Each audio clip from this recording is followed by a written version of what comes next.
Hello students, welcome to Kaushal IAS. Welcome to our daily current affair series beyond headlines, जहां मैं आप लोग के सामने हर दिन कुछ ना कुछ इंपॉर्टेंट टॉपिक्स लेके आता हूं from various newspaper, the Hindu, the Indian express and the times of India.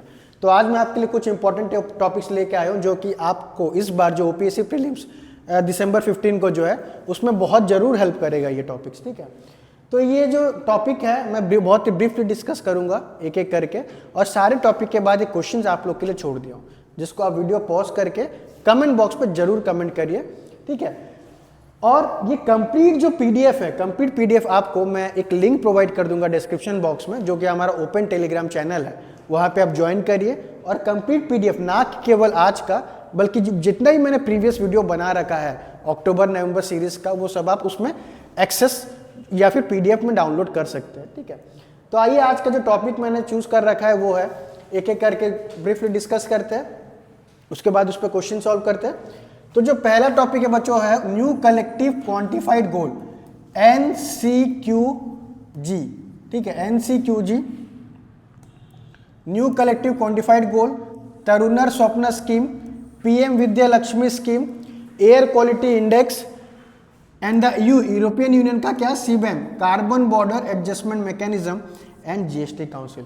आज ये 6 टॉपिक पर डिस्कस करते हैं। सारे के सारे टॉपिक इंपॉर्टेंट है, इंटरेस्टिंग भी है, प्लीज वीडियो पे बने रहिए, ये डेफिनेटली आपको हेल्प करेगा। अगर इस पे क्वेश्चन आता है तो आप कोई भी क्वेश्चन सॉल्व कर सकते हैं।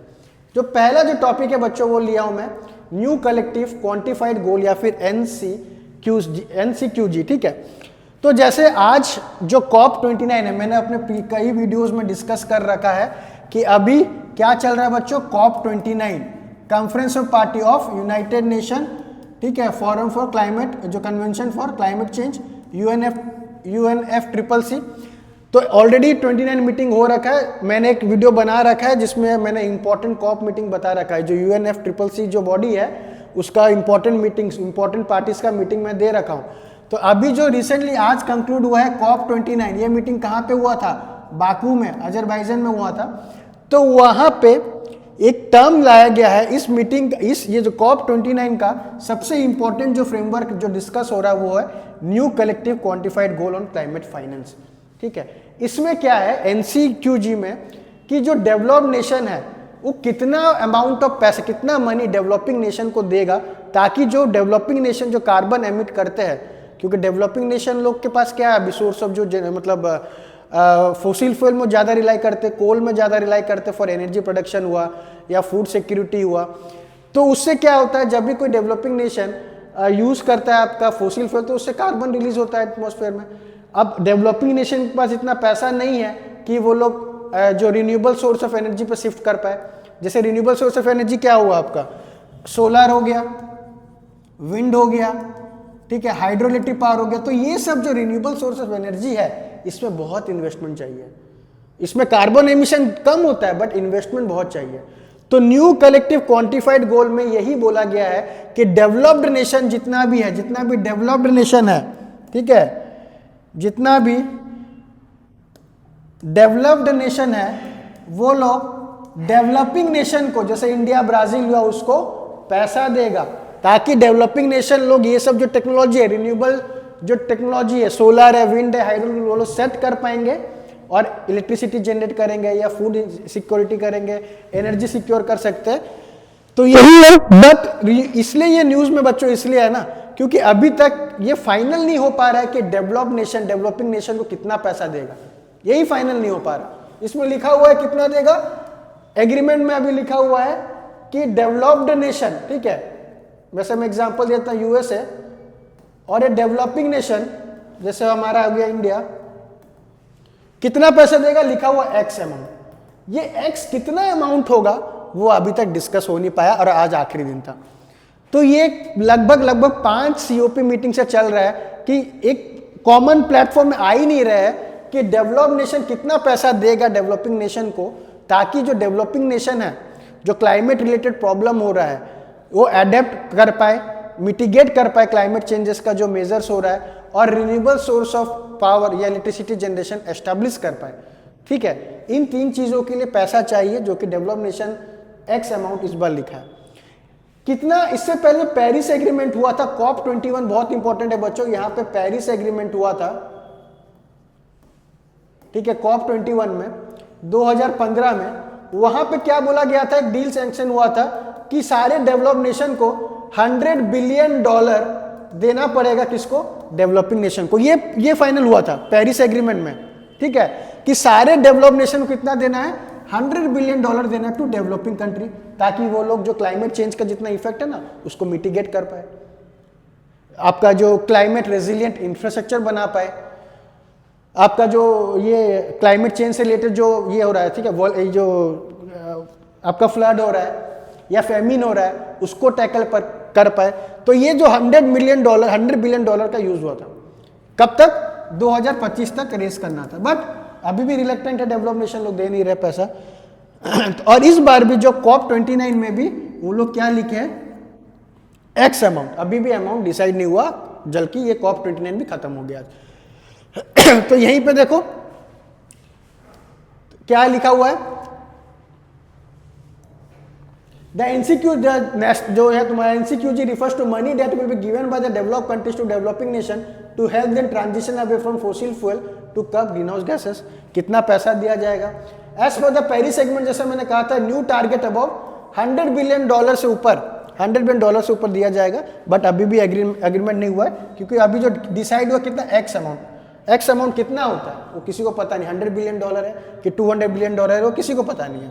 देखिए यहाँ पे it must be x trillion dollar, ठीक है, it must be x trillion dollar, यही एक्स अभी तक एक्स है, किसी को पता नहीं चल रहा कितना है, ठीक है, और मीटिंग खत्म हो गया। तो ये बच्चों बहुत इंपॉर्टेंट है, आप देखोगे इसको, क्वेश्चन मैंने दे रखा है, इस पे आप कमेंट बॉक्स पे जरूर कमेंट करिए।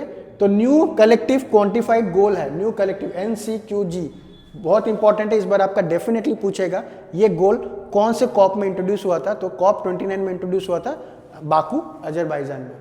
आते हैं दूसरा टॉपिक, तरुणर स्वप्न स्कीम, ये भी न्यूज में, क्योंकि ये स्कीम ना वेस्ट बंगाल में ममता बनर्जी, ऑनरेबल CM जो ममता बनर्जी, उन्होंने रिलीज किया था, किनके लिए, जो क्लास 10 और 11 की जो स्टूडेंट्स हैं उनको उनके अकाउंट में 10,000 रुपया दिया जा रहा, ताकि वो लैपटॉप या फिर जो आईपैड या फिर जो आईपैड तो एप्पल का वर्जन हो गया, जो भी है नॉर्मल सा जो पैड होता है उसमें हम लोग देख सकते हैं, ठीक है, स्टडी पैड जो होता है। तो ये जो स्कीम इसलिए न्यूज में है, बहुत करप्शन हो गया स्कीम में, ठीक है। तो स्कीम का ऑब्जेक्टिव देखते हैं क्या है, ऑब्जेक्टिव था, it is a direct beneficiary DBT, ठीक है, it is direct beneficiary DBT scheme aimed at bridging the digital divide among students of class 11 and 12 in the state by providing financial assistance for the purchase of what, smartphone और tablets, ठीक है, either smartphones या tablet, iPad या कुछ भी, उनको 10,000 रुपया दिया जाएगा डायरेक्टली उनका बैंक अकाउंट में, ताकि वो लोग मोबाइल ले पाए या फिर टैबलेट, आईपैड या आईपैड तो बहुत कॉस्टली हो जाएगा, टैबलेट बोलते हैं, ठीक है, तो ये ले पाए। 10,000 में थोड़ी आपको आईपैड मिलेगा, तो मोबाइल या फिर टैबलेट आप खरीद सकते थे। ये चल रहा था स्कीम, वेस्ट बंगाल ने लॉन्च किया था, बट इतना फ्रॉड हो गया, लोगों के जो बच्चों के क्लास 11-12 के स्टूडेंट के अकाउंट में पैसा ही नहीं आया, तो दिस इज द फ्रॉड, तो अभी ये स्कीम रुका हुआ है। तो ये पूछता है कि तरुण स्वप्न स्कीम रिसेंटली न्यूज कहाँ पे, कौन लॉन्च किया था, कौन सा स्टेट लॉन्च किया था, आपको दे देगा वेस्ट बंगाल उड़ीसा, ठीक है। अभी तो मैं पढ़ा दिया बोल के आप आंसर कर पाओगे, बट एग्जाम में आपका दिमाग नहीं चलेगा, ठीक है। बहुत सारा स्कीम रहता है ना, हजारों स्कीम है, बट जो करेंट में जो चल रहा है, जिसमें इशूज है, वो स्कीम डेफिनेटली पूछता है आपके एग्जाम में, ठीक है। आते मिलता जुलता scheme, PM Vidya Lakshmi scheme, बहुत इंपॉर्टेंट है, इस बार कैबिनेट ने अप्रूव कर दिया है ये scheme, PM Vidya Lakshmi scheme. इसमें क्या होता है देखो, ऐसा नहीं कि लड़की को खाली मिलेगा इसमें scheme, to provide financial support to meritorious student. इसमें क्या हो रहा है, सरकार जो मेरिटोरियस स्टूडेंट है और जो कि हाई क्वालिटी एजुकेशनल इंस्टीट्यूशन में एडमिशन ले, मतलब मिल रहा है उनको, जैसे IIT हो गया, NIT हो गया, ठीक है, these are what, these are quality higher education institution, ठीक है, ये वर्ड आप इंपॉर्टेंट मार्क करोगे, ठीक है, क्वालिटी हायर एजुकेशन इंस्टीट्यूशन जैसे IIT, IIM, NIT। अगर आपको इस इंस्टीट्यूशन में एडमिशन मिलता है और अगर आपके पास पैसे नहीं एडमिशन के लिए, अंडर दिस स्कीम आपको कोलेटरल फ्री लोन सरकार प्रोवाइड करेगा। ऐसा नहीं कोई प्राइवेट इंजीनियरिंग कॉलेज में, कोई प्राइवेट कॉलेज में जाए और ये स्कीम आपके लिए एप्लीकेबल हो जाएगा, नहीं, ये स्कीम सबसे पहले तो मेरिटोरियस स्टूडेंट जिनका ट्रैक रिकॉर्ड अच्छा है, एजुकेशन ट्रैक रिकॉर्ड अच्छा है, प्लस उनका एडमिशन कहाँ पे होगा, क्वालिटी हायर एजुकेशन इंस्टीट्यूशन में, IIT, IIM, NITs, central institution, JNU। तो वहाँ पे अगर पैसा नहीं है इनके पास तो क्या कर रहा है सरकार, इनको कोलेटरल फ्री लोन दे रहा है। कोलेटरल मतलब कुछ गिरवी नहीं रखना पड़ेगा स्टूडेंट को, कोलेटरल फ्री उनको स्टडी लोन दे देगा, ठीक है, लंबे समय के लिए भी देगा।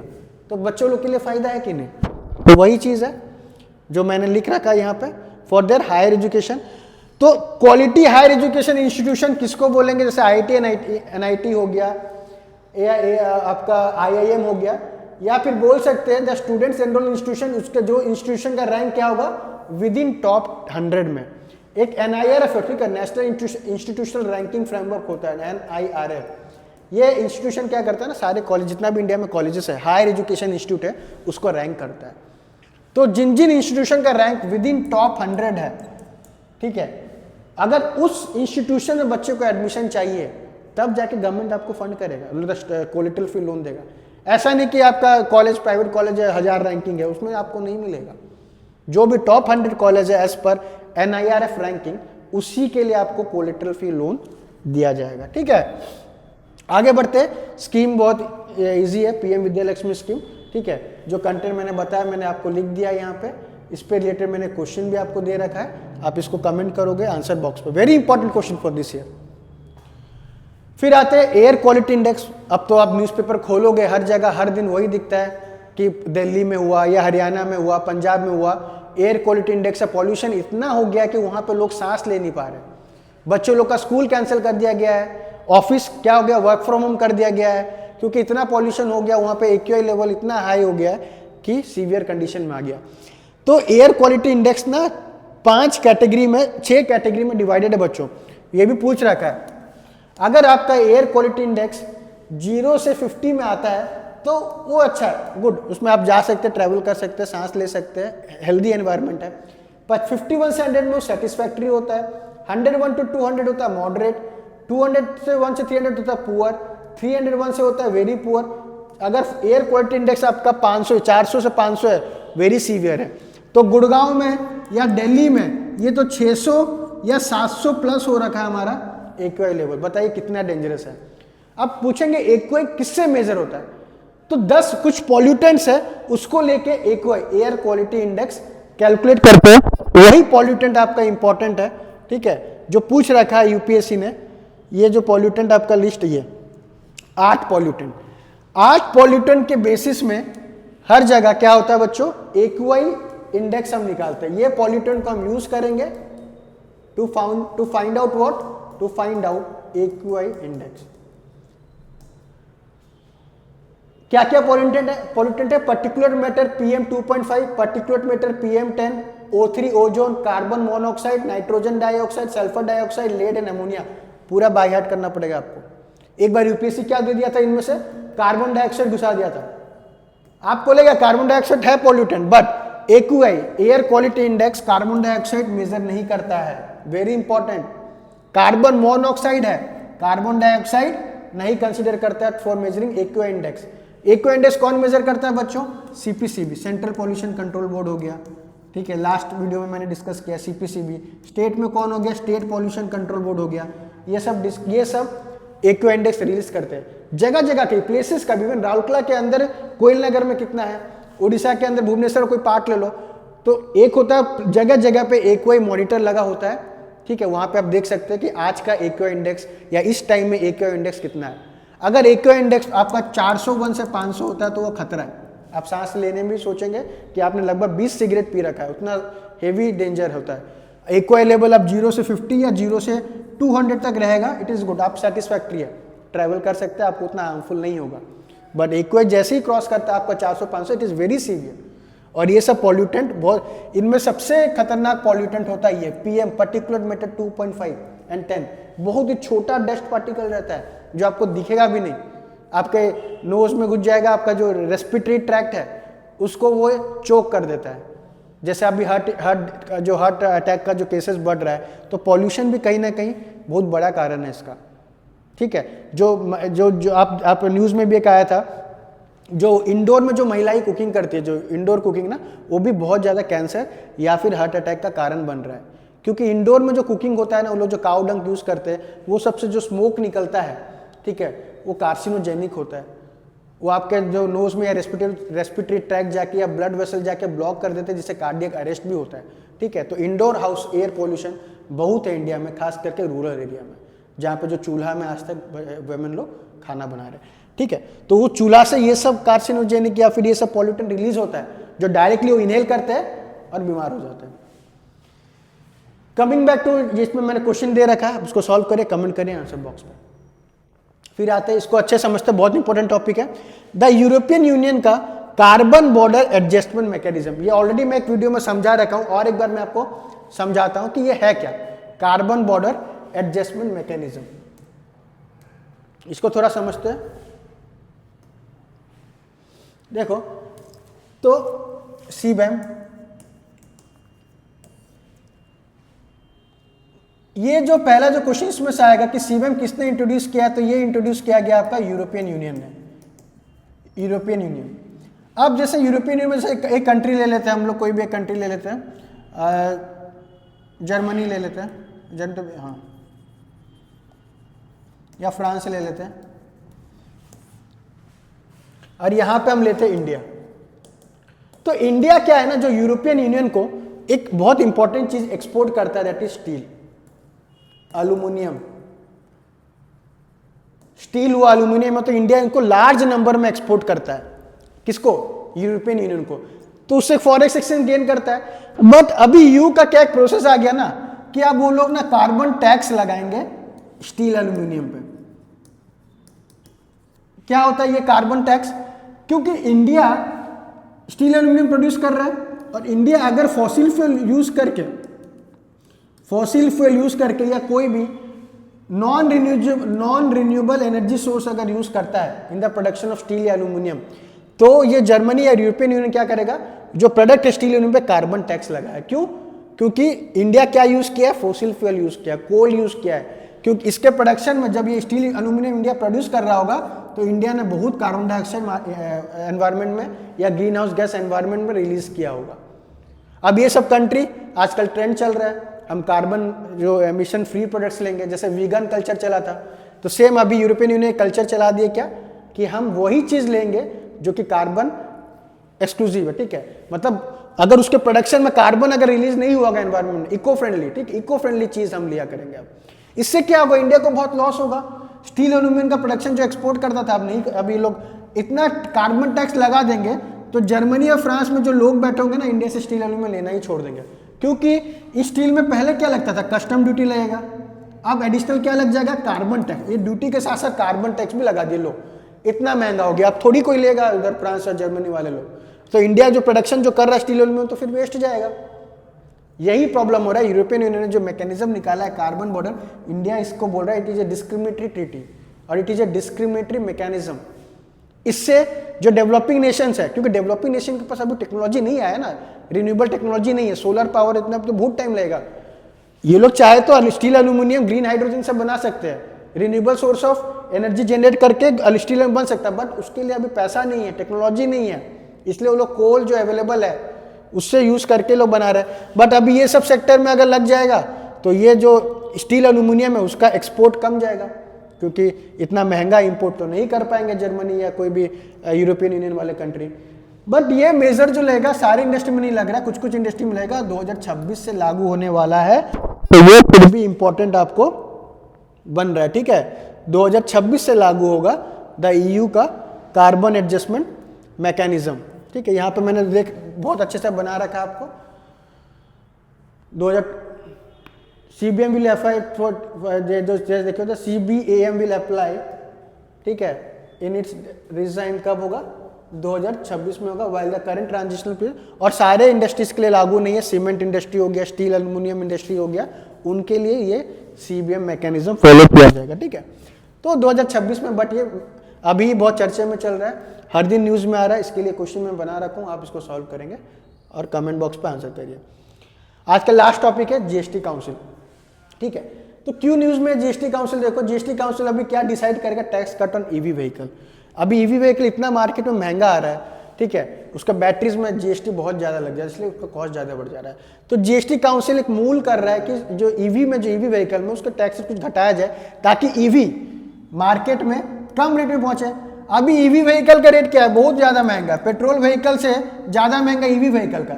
अगर ज़्यादा कॉस्टली तो लोग थोड़ी अडॉप्ट करेंगे ईवी व्हीकल में, क्योंकि महंगा। जब तक ईवी व्हीकल का प्राइस कम नहीं होता तब तक लोग अडॉप्ट नहीं करेंगे ईवी व्हीकल को। इसके लिए वो लोग जीएसटी काउंसिल सोच रहे कि हम टैक्स कट करेंगे अपना ईवी बैटरीज में, ईवी बैटरीज का, क्योंकि ईवी व्हीकल का सबसे मेजर कंपोनेंट है, सबसे कॉस्टली कंपोनेंट क्या है, बैटरी है। उसमें तो गवर्नमेंट जीएसटी ले रहा है 28%। तो अगर उसमें रेट कट करेंगे तो ईवी या ट्रांजिशन टू रिन्यूएबल सोर्स या फिर इलेक्ट्रिक व्हीकल हमारा इजी हो जाएगा इंडिया में। इसके रिलेटेड और एक चीज देखेंगे आप, फेम एंड फेम 2 आप पढ़ेंगे, अभी तो फेम 2 चल रहा है, ठीक है, फास्टर एडॉप्शन। तो इसके रिलेटेड आप पढ़ेंगे फेम 2, ठीक है, faster adoption of electric vehicle, ठीक है। अभी रिसेंटली हमारा फेम 2 पढ़ रहा है, इसको आप पढ़ेंगे, फेम 2 बहुत इंपॉर्टेंट हो जाएगा। तो जीएसटी काउंसिल एक स्टैटिक टॉपिक है, उसमें जो इंपॉर्टेंट है, पहले तो ये कॉन्स्टिट्यूशनल बॉडी है, अंडर आर्टिकल 279 है। दूसरा इसका कॉम्पोजिशन पूछता है। इसका कॉम्पोजिशन में कौन है, द यूनियन फाइनेंस मिनिस्टर इसका चेयरपर्सन रहता है, the union minister of state और रेवेन्यू फाइनेंस अदर मेंबर है, द मिनिस्ट्री सारे स्टेट के। तो देखो जीएसटी काउंसिल में कौन कौन रहते हैं, मैं शॉर्ट में समझाता हूं आपको। जीएसटी काउंसिल इसको ले लें, ये जो इसका चेयरमैन कौन रहेगा, यूनियन फाइनेंस मिनिस्टर जो अभी निर्मला सीतारमण चेयरपर्सन रहेंगे। अदर मेंबर्स कौन कौन रहेंगे, सारे स्टेट के फाइनेंस मिनिस्टर इसमें मेंबर रहेंगे। अगर कोई फाइनेंस मिनिस्टर नहीं आ पाया उस मीटिंग में, काउंसिल में, तो any other minister nominated by CM, ठीक है, या फिर सीएम भी जा सकता है उसमें, और सारे स्टेट के एफएम रहेंगे। और ये बात ध्यान से सुनो, दो यूनियन टेरिटरी के फाइनेंस मिनिस्टर भी रहते हैं। Only 2 union territory they are represented in GST Council, that are Delhi and Pondicherry, ठीक है। दिल्ली और पौंडीचेरी के मेंबर या फाइनेंस मिनिस्टर लोग जीएसटी काउंसिल में रिप्रेजेंटेशन है, ठीक है, बहुत इंपॉर्टेंट है। Union finance minister chairman and all other state finance minister they are the members, and also union territory finance minister of 2 union territory that is Delhi and Pondicherry, they are also there members, ठीक है। एक मैंने question दिया आपको, solve करेंगे। तो कल मिलते हैं आपसे। अगर ये आपको वीडियो अच्छा लगा होगा, इंफॉर्मेटिव लगा होगा, प्लीज़ इसको लाइक करिए, शेयर करिए, सब्सक्राइब करिए, और हमारे ओपन टेलीग्राम ग्रुप है उसको जरूर ज्वाइन करिए ताकि आपको ये पीडीएफ मिल पाए। कल मैं आपके साथ फिर मिलता हूँ नए टॉपिक के साथ। Thank you so much.